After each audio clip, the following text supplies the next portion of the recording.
Hello, and welcome to Whimsy Haven, where little breaths find big dreams. Let's drift into today's sleep story together. Hello, friends. Welcome to today's naptime story, Chastity's Berry Day. Be sure to like and subscribe. Morning poured into Millbrook Haven like warm honey, soft and golden over the hills. Chastity popped up in bed and patted the 2 puffs on her head, neat, round, and ready for adventure. She tugged on her denim overalls, slid her feet into her sunshine bright yellow boots, and grinned at her reflection. "Berry day," she whispered to herself. "Perfect!" Grandad waited on the porch, brim of his hat shading eyes that always smiled first. "There's my helper," he said. "We've got fences to check, hens to greet, and berries to pick before the market." A bicycle bell trilled at the gate. It was Mila, Chastity's best friend, balancing a basket on her handlebars and a giggle on her lips. "Permission to assist the busiest farmer in Millbrook Haven," she announced. "Permission granted," Grandad chuckled. "Teamwork makes a farm sing." They started with the hens, scattering grain like tiny rain. The chickens clucked their good mornings and bobbled after the girls, beaks ticking like tiny clocks. Chastity's boots went tap-tap on the wood, Mila's sneakers went shuff-shuff in the straw, and Grandad's hum braided them all together. Next came the goats. Miss Buttons nibbled at Mila's shoelace until Mila laughed so hard she nearly toppled into the hay.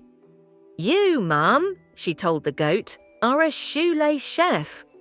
"Onward," Grandad said, pointing his cane toward the orchard. "The berries are waiting, and so is the town." Market bell rings at noon. Beyond the orchard fence, berry rows curved like sleepy commas, strawberries snug under green caps, blueberries dusted with a sky blue blush, blackberries wearing little crowns, and the raspberries bright as tiny lanterns. Grandad showed them how to lift leaves with gentle fingers, how to pluck the ripe ones with a twist and a soft pop. "Pick with your eyes and your hands, not your hunger," he reminded them. "We'll taste later, after picking and washing." "Yes, Grandad," the girls chimed, but the berries were so pretty they looked like they were telling secrets. They made a game of it. Mila called out, "Blues for the blues," each time she dropped a blueberry into the basket. Chastity made up a picking song. "Plink goes a berry, plunk in the bowl, yellow boots steady, we've got a goal." They filled 1 basket, then 2, then 3. Chastity lifted a raspberry to the sun, admiring how it glowed. "Just 1, she thought. "I'll be careful." It was sweet, summer caught in a tiny thimble. She smiled, and then, a little while later, paused. Her arms felt tingly. A gentle itch shimmered across her wrists, and when she glanced down, small rosy bumps were blooming like freckles that didn't belong. "Grandad," Chastity said softly. Grandad set his basket down at once. "Show me, baby." He looked at Chastity's arms, then her cheeks, where a few pink speckles had appeared. His voice stayed calm and warm, like a quilt pulled up to your chin. "Looks like your body's telling us it doesn't care for raspberries, sweetheart." Mila's eyes grew big and careful. "What do we do?" "We listen," Grandad said. "Listening is the first chore of any good farmer." He handed Mila a clean cloth to wet at the pump and walked Chastity to the porch. Cool cloth, slow breaths, and a call to Mama. The cloth felt wonderful on Chastity's skin, like a small cloud pressed against sunshine.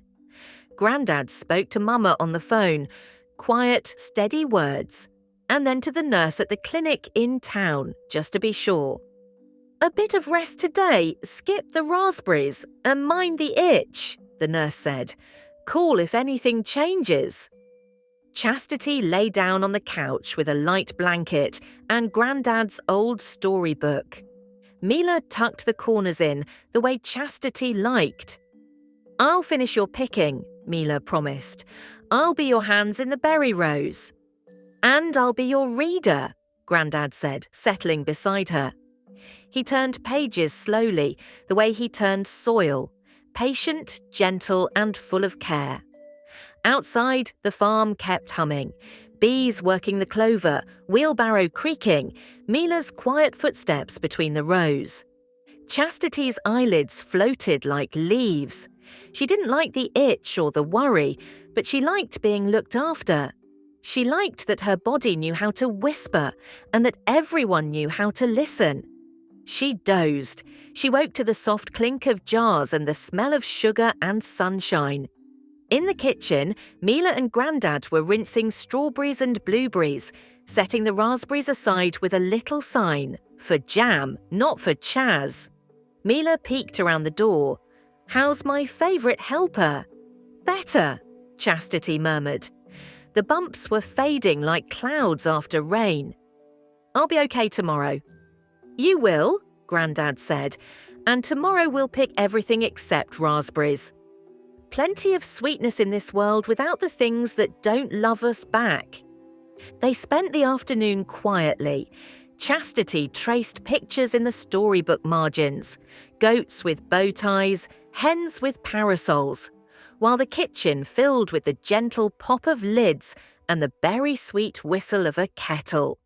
Before sunset, Grandad delivered a few baskets to neighbours who couldn't make it to the market, and Mila wheeled her bike alongside, keeping time with the porch swing rhythm of the day.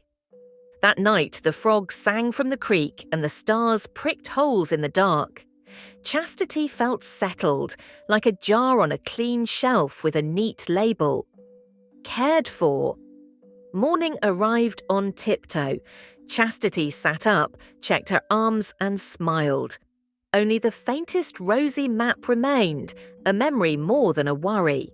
She washed, dressed and tied her puffs with fresh ribbons. Yellow boots, check. Overalls, check. Courage, double check. Grandad met her at the door. "How's my brave girl?" "Ready for no raspberry berry day," she said.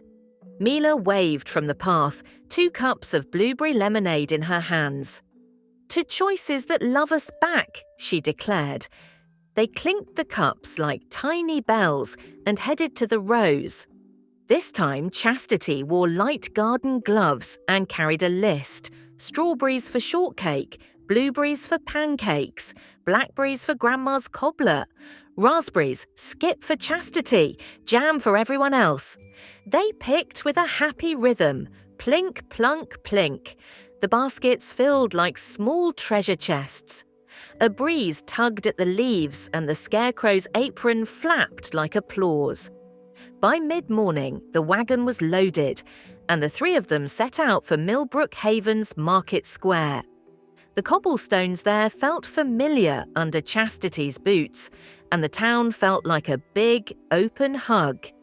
Mrs. Patel from the bakery waved a pastry bag.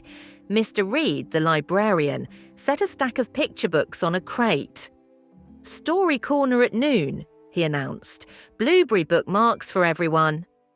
Grandad's stand was a splash of colour, baskets piled high, handwritten signs, a little bell for tips that sang whenever someone was kind. Chastity kept her own sign out front, printed in careful letters. "Ask me about berries I can eat." Kids came to read it, and she told them all about listening to your body, about asking grown-ups when you're unsure, about how every person's yes and no can be different. A little boy with a sun hat tugged her sleeve. "What do you do if something makes you itchy?" "Stop, tell a grown-up and rest," Chastity said. "There are lots of other delicious things to try." Mila handed the boy a blueberry and winked. "This one passes the Chastity test." They sold out of strawberries first, then blueberries. The blackberries stained everyone's fingers purple and proud. For the raspberries, Grandad kept a separate sample plate with a tiny note. "Ask before tasting." When customers did, he smiled and told them about Chastity's careful plan. Folks nodded and thanked them for the reminder because farms teach many lessons, and some of them are about kindness to your own self. By the time the market bell rang for closing, the wagon was almost empty. Grandad tucked a jar of mixed berry jam into Chastity's basket. No raspberries, just the fruits that loved her back. "For shortcake tonight," he said. "You and your friend earned it." The three of them walked home by the creek, the afternoon light turning the water to ribbon. Chastity's boots tapped a satisfied beat. She looked at Mila and squeezed her hand. "Thanks for being my hands yesterday." "Thanks for being my bravery today," Mila replied. At the farmhouse, they washed the dust from the day, sliced shortcakes, and spooned on jam that shone like small sunsets. The first bite tasted like laughter and fences fixed, and eggs gathered and stories read in quiet rooms. It tasted like listening and choosing and waking up to try again. Grandad raised his fork. "To Millbrook Haven," he said. Chastity raised hers. "To berries that love us back." Mila raised hers too. "And to yellow boots that carry us where we belong." Outside, the crickets tuned their evening chorus. Inside, the kitchen glowed, and Chastity's two puffs bobbed as she laughed, a soft, certain sound that promised more mornings, more markets, and more days of listening well, loving well, and helping where hands are needed most. The end.